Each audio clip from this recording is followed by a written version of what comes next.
من الشيطان اللعين الرجيم. بسم الله الرحمن الرحيم.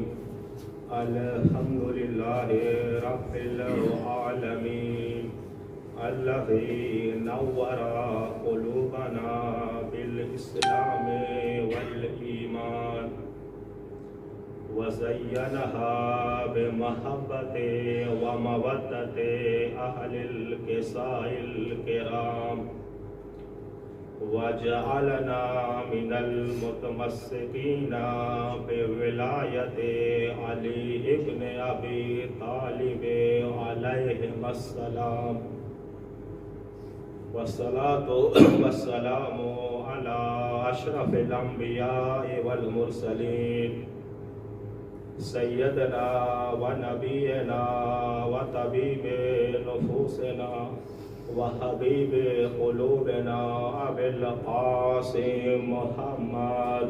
اللهم صل على محمد وآل محمد وآله الطيبين الطاهرين المعصومين المظلومين ولعنة الله على أعدائهم أجمعين من يومنا هذا إلى قيام يوم الدين. أما بعد، قال الله تبارك وتعالى في كتابه المجيد: بسم الله الرحمن الرحيم.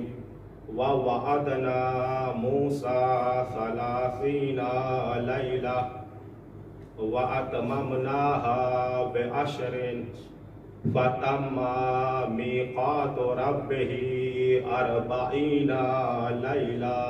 صلوات محمد علیہ. اللهم صل على محمد وآل محمد. اس سے قبل کچھ آیہ کریمہ پر روشنی ڈالی جائے. ایک مرتبہ سورہ حمد، 3 مرتبہ سورہ توحید کی تلاوت فرما کر مونی فیملی ناٹک کی کو رسالہ صاحب.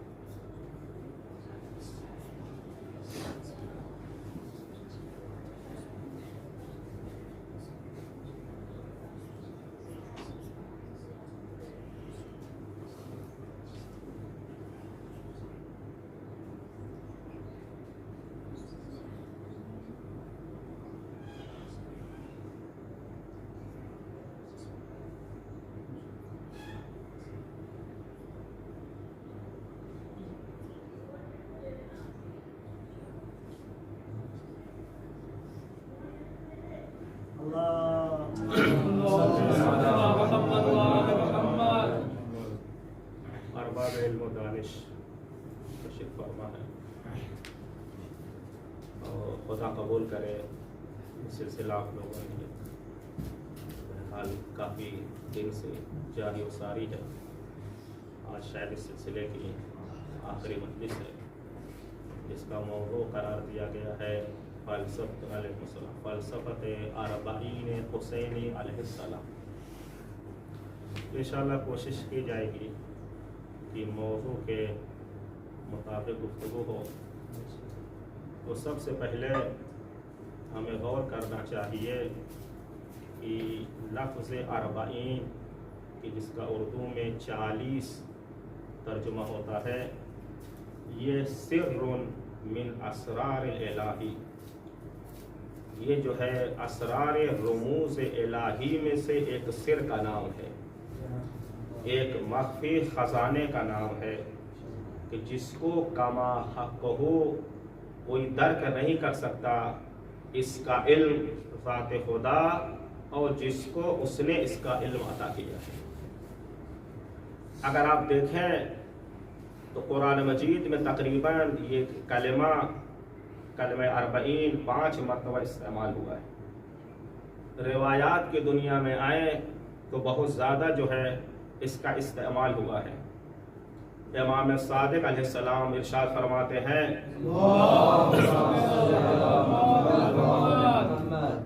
من حفظ من شیعتنا 40 حدیثا لم يعذبه او لم يعذب وبعث اللہ فقیحا یوم القیامہ. کہ میرے شیعوں میں سے جو بھی 40 حدیث یاد کر لے تو روز قیامت خداوند عالم اسے فقیہ اور عالم بنا کر مبعوث کرے گا اور خدا اس پر عذاب نہیں کرے گا۔ تو پہلا سلسلہ آپ دیکھیں کہ امام فرما رہے ہیں۔ دوسری روایت سے اب روایت تو فسر روایت، ایک روایت جو ہے دوسری روایت کی تفسیر کرتی ہے، دوسرے بھی یہ ہے کہ اس نے اس وجہ سے یاد کیا تاکہ اس کے مطابق عمل کرے، فقط رٹا لگانا جو ہے کافی نہیں ہے،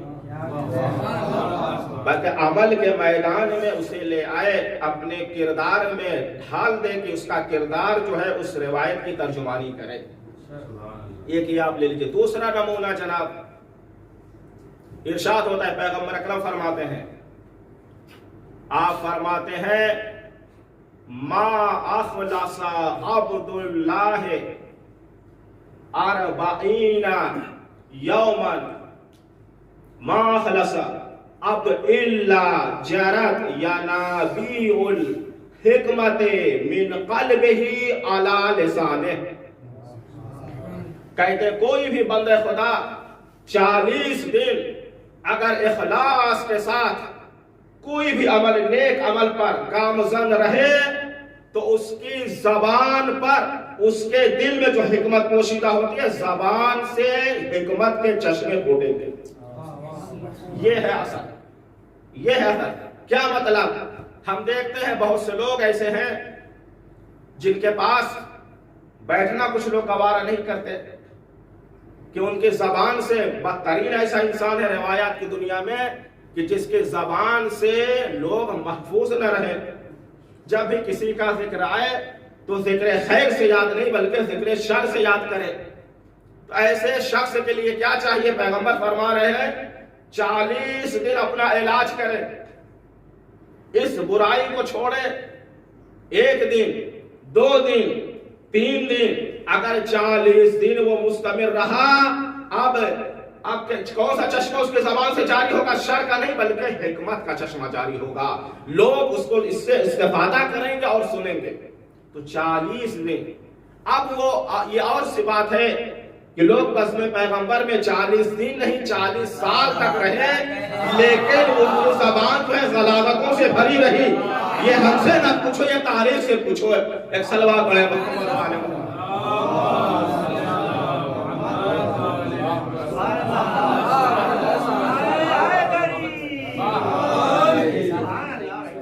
حتیٰ جب ان کو خلیفہ بنا دیا تو صحابہ پیغمبر نے اعتراض کیا، کس کو خلیفہ بنا دیا؟ کہ اس کی زبان تو تلوار بن جاتی ہے لیکن تلوار نہ بنی میدان میں۔ ایک صلوات پڑھیں محمد و آل محمد پر۔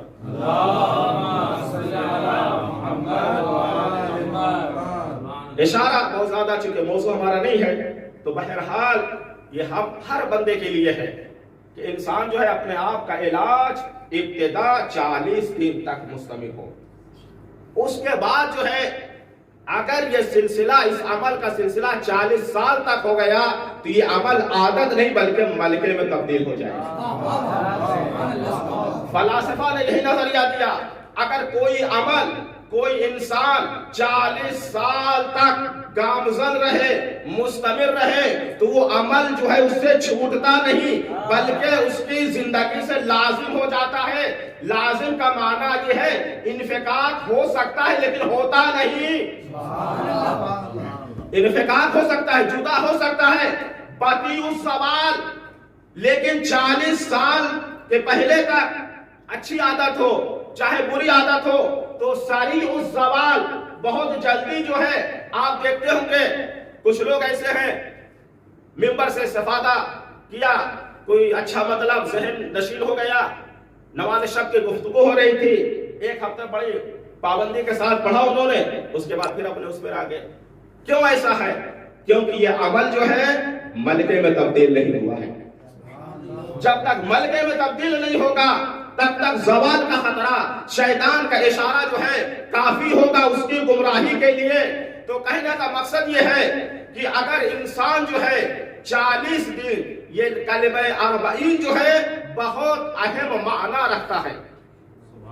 ہر انسان کوئی بھی کمی ہو یا کوئی اچھا عمل کرنا چاہ رہا ہو، آپ پیغمبر کی حیات کو دیکھیں، پیغمبر نے کتنے ایسے انبیاء ہیں جن کو نبی جو ہے نبوت جو ہے گہوارے سے انہوں نے اپنی نبوت کا اعلان کیا. جناب عیسیٰ کو دیکھ لیجئے، جناب یحییٰ کو دیکھ لیجئے، بچپنے میں جو ہے اعلان انہوں نے کیا. لیکن پیغمبر اکرم کو 40 سال انتظار کیوں کرنا پڑا؟ 40 سال. افضل الانبیاء، خاتم الانبیاء، سید المرسلین کو 40 سال کیوں؟ کہ تاکہ اپنے لیے نہیں، پیغمبر میں کوئی کمی نہیں تھی، تاکہ یہ مشرکین مکہ کے سامنے ہماری اچھائی ملکے میں تبدیل ہو جائے، اور جب ہم اعلان رسالت کریں، رسالت کا تو انکار کر دیں گے، صداقت کا انکار نہیں کر پائیں گے، امانت کا انکار نہیں کر پائیں گے. یہی وجہ ہے مشرکین مکہ نے انکار کر دیا اسلام کا، لیکن پیغمبر کی صداقت کا انکار نہیں کیا، پیغمبر کی امانت کا انکار نہیں کیا. یہیں پر پیغمبر نے ہمیں درس دے دیا، اے اسلام کی تبلیغ کرنے والے، اے اسلام کو آگے بڑھانے والوں، پہلے جس قوم میں تم تبلیغ کرنا چاہتے ہو اپنے کردار کو 40 سال تک اتنے جو ہے آمادگی کے ساتھ پیش کرو کہ اب جو تمہاری زبان سے کوئی بات نکلے تو ان کا کردار جو ہے اس کی ترجمانی کرے. ایسا نہیں ہے کہ 2 کلمہ پڑھ لیا، 2 لفظ پڑھ لیا، آگے امت کی اصلاح کرنے لگے، تنقید کرنے لگے. یہ ٹھیک نہیں ہے، فلاں عالم ٹھیک نہیں ہے، فلاں مولوی ٹھیک نہیں ہے، فلاں انجمن ٹھیک نہیں ہے، یہ بالکل غلط ہے. پہلے جو ہے اپنے کردار کا لوہا منوا لو، اس کے بعد نقد کرنا. ایک صلوات پڑھیں محمد و آل محمد پر.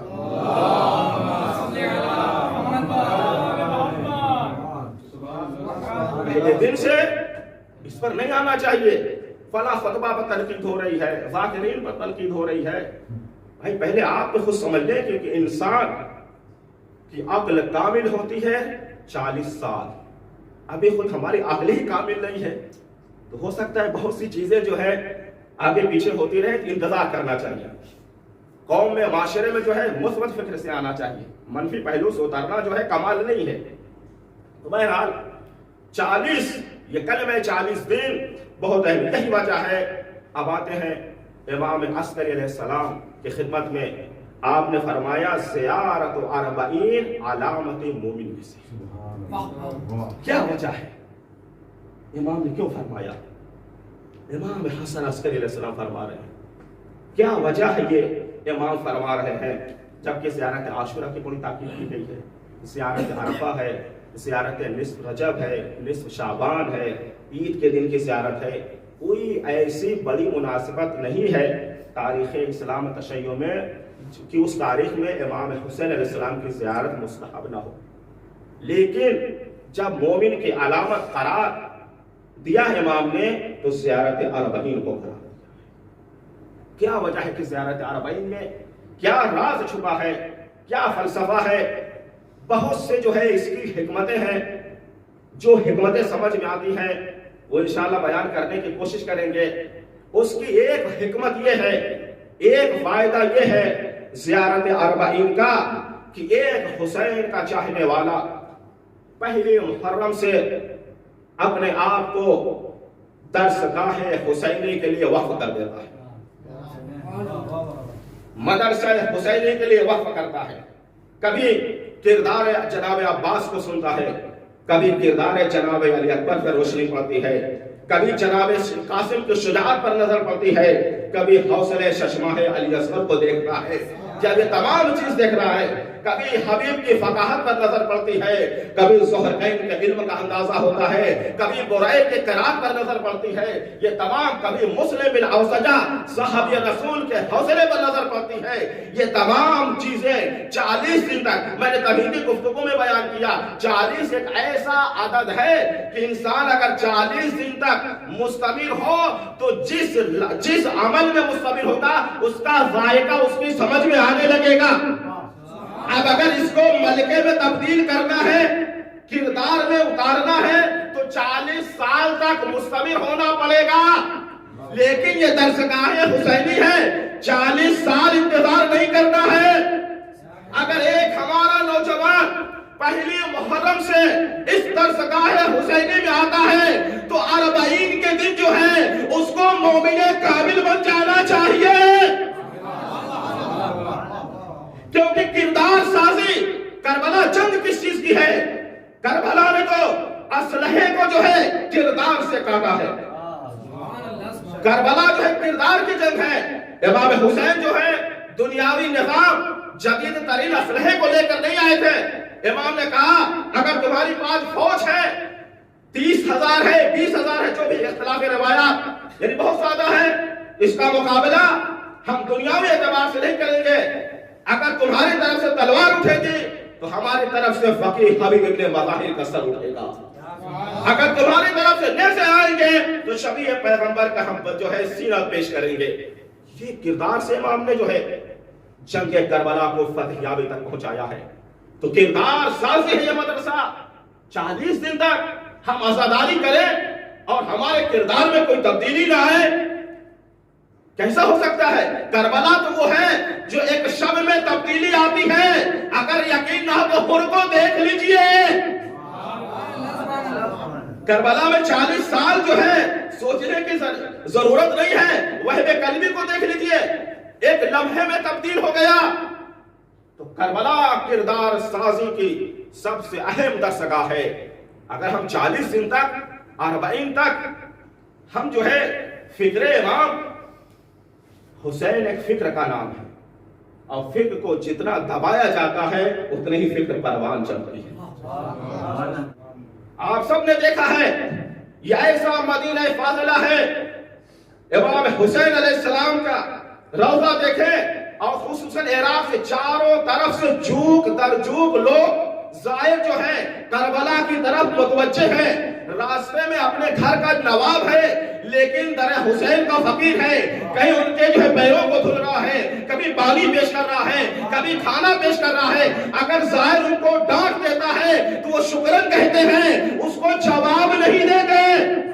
ایسا ہے کہ نہیں ہے؟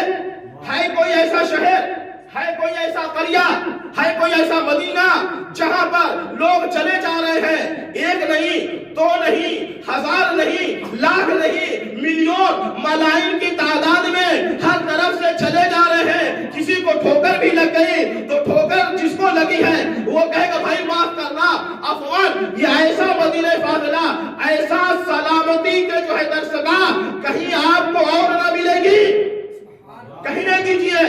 اہداف حج جو تھے وہ زیارت 40 کے ذریعے سے جو ہے متحقق ہو رہے ہیں، زیارت 40 کے ذریعے ادا ہو رہے ہیں۔ حج میں بنی ہاشم کیا کرتے تھے؟ جب کوئی اللہ کا مہمان آتا تھا تو ہاشم کو ہاشم اسی وجہ سے کہتے ہیں، روٹیوں کو ٹکڑے کر کر گوشت کے ساتھ پیش کرتے تھے، جگہ نہیں ہوتی تھی تو جگہ دیتے تھے۔ آج آپ حج میں چلے جائیں، حج تجاری ہو گیا ہے، کیونکہ جب کوئی بھی مذہبی چیز، کوئی بھی مرکزی چیز نااہل کے ہاتھ میں آتی ہے تو وہ اپنی نااہلیت کو دکھاتا ہے۔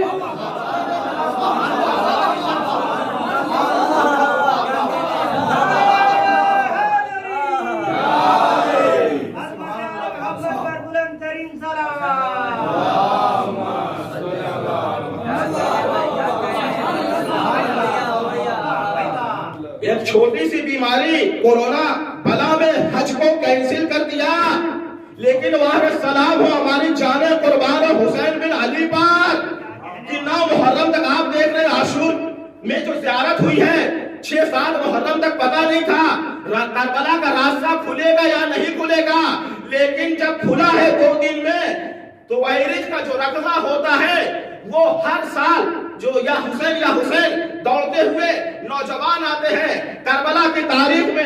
اس سال زیارت عاشور میں 7 لاکھ کا مجمع تھا اور مسلسل 7 لاکھ لوگ 4 گھنٹے تک لبیک یا حسین، لبیک یا حسین کہتے ہوئے گزر رہے ہیں۔ مجمع ایسا لگ رہا تھا یہ کہاں سے آ گیا اتنی جلدی، جبکہ باہر سے کوئی ظاہر نہ آیا تو پتا چلا۔ اور یہاں کا قلعہ کربلا پر ہے وکیل سماحت سید سستانی حفظہ اللہ تعالی شیخ عبد المہدی کربلائی نے فرانس کا ایک خبیر بلایا، یہ دیکھو اتنی بڑی زیارت ہوئی ذرا چیک کرو قناۃ کربلا پہ ہے یہ، چیک کرو کہ بین الحرمین زمین پر اور فضا میں کورونا کا کوئی ایک جراثیم پایا جا رہا ہے یا نہیں؟ وہ توجہ، فقیر کہاں سے؟ مسلمان نہیں، فرانس سے آیا، چیک کیا، کہا بین الحرمین جو ہے کورونا کی کوئی بھی علامت نہیں ہے۔ کورونا کی علامت کیسے ہو سکتی جب مرکز شفا سید الشہداء صلوات علی محمد والے محمد پر۔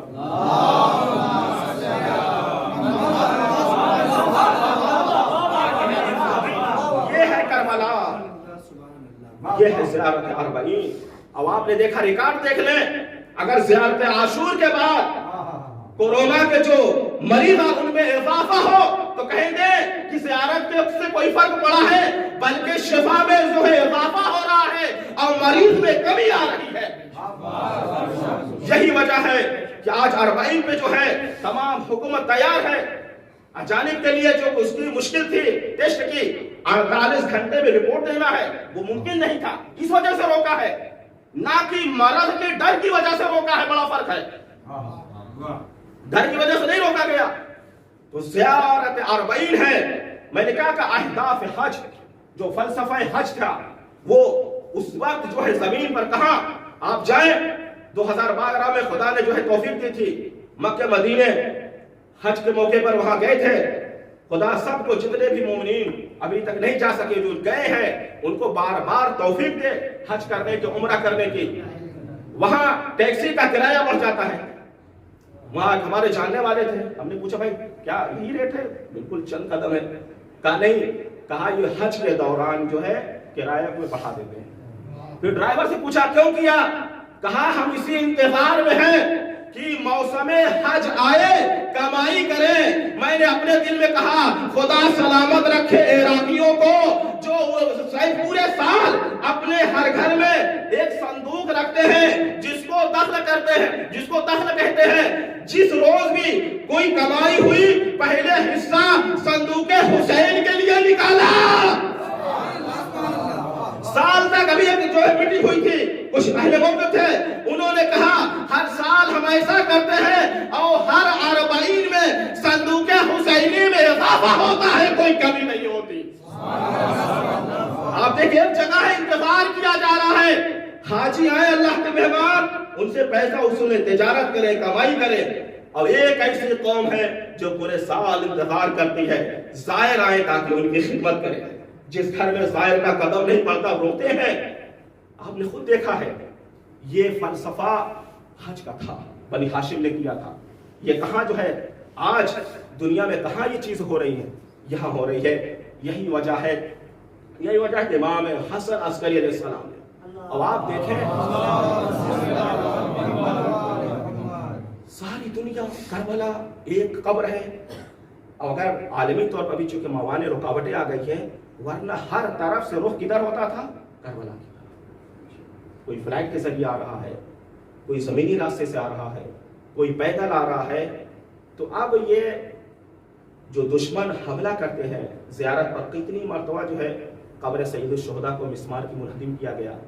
جب تمہارے یہاں فتویٰ، ان سے میں مخاطب ہوں بالکل سادہ الفاظ میں، سادہ انداز میں، کہ جب آپ کے یہاں فتویٰ ہے، یہ اگر رسول اللہ بھی مر جاتے ہیں تو وہ بھی جو ہے عام انسانوں کی طرح ایک جماعت کی طرح ہوتے ہیں، کچھ نہیں کر سکتے، نہ کچھ دے سکتے ہیں، بلکہ بعض نے جو اتنے زیادہ جو ہے تجاوز کر دیا، یہ ہمارا عصا جو ہے ان سے بہتر ہے کہ میں اس سے فائدہ لیتا ہوں۔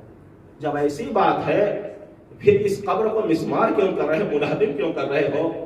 جب اس قبر سے کچھ ملتا نہیں، جب اس قبر سے جو ہے کچھ کوئی فائدہ کسی کو نہیں ہے، پھر زیارت سے روکتے جو ہو۔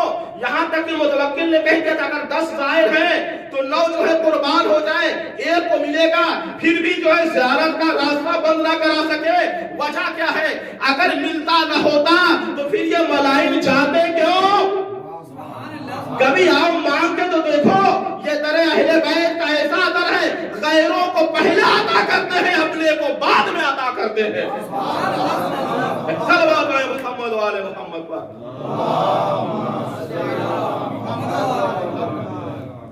یہ زائرین کا ایک قدم دشمن اور ظالم کے سینے پر پڑتا ہے، یہی وجہ ہے یہ پریشان ہوتے ہیں۔ یہ قدم جب زائر آگے بڑھاتا ہے، یہی وجہ ہے ہر خطوہ ہر قدم کے عوض میں کتنے حج اور عمرے کا ثواب ملتا ہے۔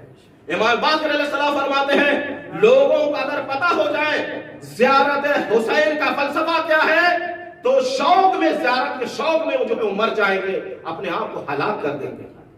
یہ ہے زیارت۔ زیارت جو ہے بہت اہم مسئلہ، اس وقت زیارت اربعین شعار تشیع بنا ہوا ہے پورے عالم کے لیے، ایک عالمی زیارت ہے۔ آپ مراری بابو کو مجھ سے بہتر جانتے ہوں گے، گجرات والے، ان کا بھی پڑا ہوا ہے کلپس۔ ایک اہم شخصیت ہے برادری، یعنی ہندو قوم کی ایک اہم شخصیت، اپنے آپ کو ایک مرجع وقت دین مرجع کے طور پر ان کا شمار ہوتا ہے، بہت بڑی شخصیت ہے۔ کیا کہتے ہیں، ان کا بیان پڑا ہوا ہے، کہتے ہیں اتنا بڑا مجمع، اتنی شانتی کے ساتھ، اتنی سلامتی کے ساتھ، مجھے میرا دل کہتا ہے میں بھی زیارت کے لیے جاؤں اس موقع پر، اور تنہا نہیں بلکہ اپنے پورے جماعت کے ساتھ جاؤں۔ پھر کیا کہتے ہیں، کہتے ہیں لیکن جب تک اجازت ادھر سے نہیں ملے گی ہم کچھ نہیں کر سکتے۔ یہ ہے جو آج محققین پڑھے لکھے لوگ ہیں، جبکہ میڈیا کیا ہے، اس زیارت کو جو ہے صحیح طریقے سے پہنچا نہیں رہی ہے۔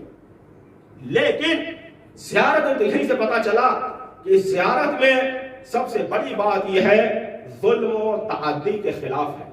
جب یہ زائر جاتا ہے تو کیا کہتا ہے، امام حسین علیہ السلام سے مخاطب ہوتا ہے، تمام جو ہے زیارتیں پڑھنے عقیدے سے بھری ہوئی ہیں اور ظلم اور اخلاق کے دشمن اہل بیت سے جو ہے کنارہ کشی کا نام ہے، یہی وجہ ہے کہ دشمن پریشان ہوتا ہے۔ بہرحال جس آیت کریمہ کو سرداب سخن قرار دیا، سورہ آراف کی آیت نمبر 142 کا ایک ٹکڑا ہے، پوری آیت بھی نہیں ہے چونکہ گفتگو کر ہی نہیں سکتے پورے جو ہے آیت پر، دامن وقت میں بھی گنجائش نہیں ہے، اور نظام جو ہے مہدی بھائی کا بڑا ٹائٹ بھی ہوتا ہے، ہونا بھی چاہیے، نظام کے بہرحال ہم پابند ہوتے ہیں کیونکہ مشر اہل بیت کی جو ہے نظام سے شروع ہوتا ہے۔ بد نظمی کا نام جو ہے سقیفہ ہے، غدیر نہیں ہے۔ ایک صلوات پڑھیں محمد و آل محمد پر۔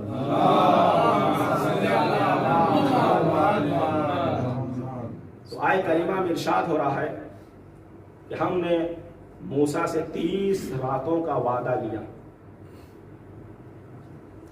اس کے بعد اس کا اتمام کیا 10 راتوں سے مکمل کر دیا۔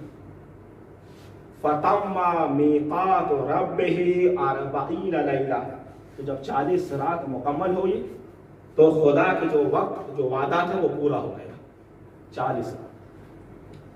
اور اس کا سورہ بقرہ میں بھی 51 نمبر آیت میں اس کا ذکر ہے، اور بھی 4-5 مرتبہ جو جناب موسیٰ کا بہرحال قصہ طولانی ہے۔ یہ آیت کب آئی، شان نزول کیا ہے؟ اس کا شان نزول یہ ہے جب خداوند عالم نے بنی اسرائیل کو فرعون کے ظلم و بربریت سے نجات دی، دریائے نیل میں غرق کر دیا، یہ سب لوگ واپس آئے مصر۔ اب اس کے بعد چونکہ نظام چاہیے، کیونکہ اللہ کا نظام ہے، تو کہا اب ان کو شریعت کے قانون کی ایک کتاب دینی چاہیے جس کا نام توریت ہے۔ اس کو لینے کے لیے خدا نے کیا کہا، 30 دن کا وعدہ اپنے قوم سے کر کے گئے، کہا کوہ طور پر۔ وہاں جب پہنچے تو 10 دن کا اضافہ ہو گیا۔ یہ 10 دن کا اضافہ ہونا تھا کہ یہاں کوہرام برپا ہو گیا بنی اسرائیل میں۔ بنی اسرائیل ایسے قوم ہے جسے خداوند عالم نے جس کے بڑے ناز اور نخرے اٹھائے ہیں، لیکن خدا کا قانون ہے نعمت دے کے بھی آزماتا ہے اور نعمت صبر کر کے بھی آزماتا ہے۔ مومن وہ ہوتا ہے پہاڑ اپنی جگہ سے جنبش کر سکتا ہے لیکن کردار مومن میں جو ہے جنبش نہیں آ سکتی۔ مومن یہ ہے تو تمام نعمتیں دی، سب سے بڑی نعمت کہ اس ظالم و جابر کی حکومت سے کہ جو بنی اسرائیل کے بچوں کو قتل کرا دیتا تھا، عورتوں کو خادمہ کے طور پر استعمال کرنے کے لیے چھوڑ دیتا تھا، ان سے نجات کس نے دی؟ خداوند عالم نے نجات۔ جب پورا واقعہ مجھے نہیں پڑھنا ہے، دریا نیل میں غرق ہوئے، اب اس کے بعد